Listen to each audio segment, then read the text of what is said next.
Kheralu Dabhoda highway પર રાત્રિના સમયે એક ગમખ્વાર અકસ્માત સર્જાયો હતો। 7:30 વાગ્યાના સુમારે પૂરપાટ ઝડપે આવી રહેલી એક અજાણી ગાડીએ 9 વર્ષીય માસૂમ બાળકીને જોરદાર ટક્કર મારી હતી।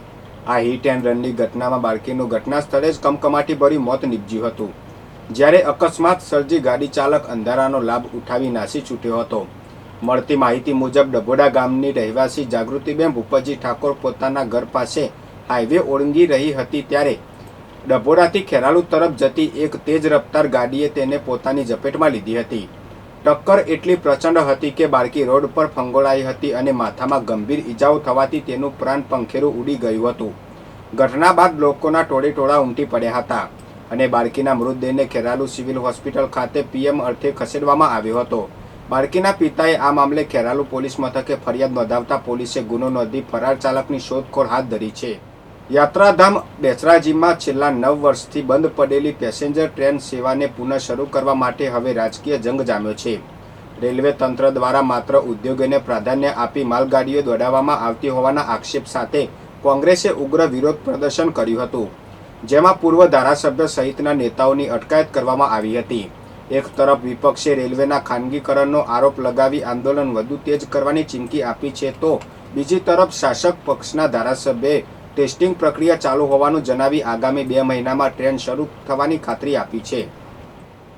ઊંઝા તાલુકાના બ્રાહ્મણવાડા ગામે ગ્રામજનોની વર્ષો જૂની માંગણી સંતોષાઈ છે। રૂપેન નદી તરફ જતા નાના ઠાકોરવાસથી વરવાડા ખડી રોડ સુધીના મહત્વપૂર્ણ રસ્તાનું ઊંઝાના ધારાસભ્ય કિરીટભાઈ પટેલના હસ્તે વિધિવત ખાતમુહૂર્ત કરવામાં આવ્યું છે। ભાજપના સંગઠનના હોદ્દેદારો અને સ્થાનિક આગેવાનોની પ્રેરક ઉપસ્થિતિમાં યોજાયેલા આ કાર્યક્રમથી ગ્રામજનોમાં ખુશીનો માહોલ જોવા મળી રહ્યો છે। નવા રોડના નિર્માણથી સ્થાનિકો અને વાહન ચાલકોની પરિવહનની હાલાકીનો હવે કાયમી ઉકેલ આવશે। વિસનગરમાં લાંબા સમયથી ગંદકીના સામ્રાજ્ય વચ્ચે ઘેરાયેલા ઐતિહાસિક દેડિયા તળાવની સફાઈ કામગીરી વિવાદોમાં સપડાઈ છે। તંત્ર દ્વારા તળાવની સફાઈ તો શરૂ કરવામાં આવી, પરંતુ કાઢવામાં આવેલો કચરો અને કાદવ કિનારે જ રોડ પર ઢગલા સ્વરૂપે છોડી દેવાતા સ્થાનિકો અને શ્રદ્ધાળુઓમાં ભારે આક્રોશ ફાટી નીકળ્યો છે। મુખ્ય માર્ગ અને ધાર્મિક સ્થાનોને અડીને આવેલા આ કચરાના ઢગલાઓમાંથી આવતી અસહ્ય દુર્ગંધને કારણે રાહદારીઓને નાકે રૂમાલ દબાવીને પસાર થવાની નોબત આવી છે।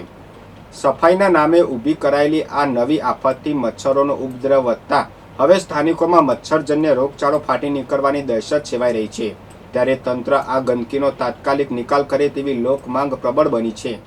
ચોમાસાની ઋતુ પૂર્વે વિસનગર નગરપાલિકા એક્શન મોડમાં આવી છે। શહેરના ગંજ બજાર ફાટક વિસ્તારમાં દર વર્ષે સર્જાતી જળબંબાકારની સ્થિતિ અને ટ્રાફિકની સમસ્યાના કાયમી ઉકેલ માટે પાલિકા તંત્ર દ્વારા વરસાદી પાણીના વહોરાની સફાઈ કામગીરી યુદ્ધના ધોરણે શરૂ કરવામાં આવી છે। સ્થાનિક રહીશો અને વેપારીઓને ચોમાસા દરમિયાન હાલાકી ન ભોગવવી પડે તે હેતુથી હાથ ધરાયેલી આ કામગીરીનું નિરીક્ષણ કરવા નગરપાલિકાના પ્રમુખ સહિત હોદ્દેદારો પણ સ્થળ પર ઉપસ્થિત રહ્યા હતા।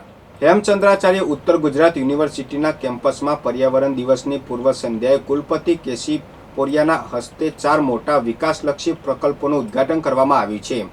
યુનિવર્સિટીમાં પાણીની સમસ્યાના કાયમી ઉકેલ માટે ₹3.16 કરોડના ખર્ચે બનેલી નવી પાણીની ટાંકી અને સંપ પાટણવાસીઓની લાંબા સમયની માંગણી સંતોષતું નવું ગુજરાતી ભવન તેમજ યુવાનોની શારીરિક સજ્જતા અને સંરક્ષણ ક્ષેત્રે કારકિર્દીને વેગ આપવા માટે લશ્કરી માપદંડો મુજબ તૈયાર કરાયેલી એનસીસી ફાયરિંગ રેન્જ જેવી મહત્વની સુવિધાઓ હવે કેમ્પસમાં કાર્યરત થઈ ગઈ છે।